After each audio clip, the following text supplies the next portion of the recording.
Das ist eigentlich das Eishockeyspiel in KC VSV in der Freiluftarena hat uns so inspiriert, dass wir gleich gesagt haben, wir machen eine Mannschaft. Und jetzt sind wir da am 6. Februar. Am nächsten Samstag ist das offizielle Teichturnier am Aichwaldsee, um die Aichwaldsee-Trophy. Und die Chaoten sind natürlich alle dabei. Ich, Kate, Mike, Leute, ja, das sind die, die gerade das Tor gekriegt haben. Wir sind voll motiviert.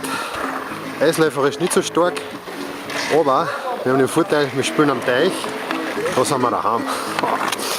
Und die anderen können am Teich nicht so gut Eislaufen wie wir. Werden wir erst sehen. Also kommt alle am Samstag zuschauen. Wir freuen uns auf euch.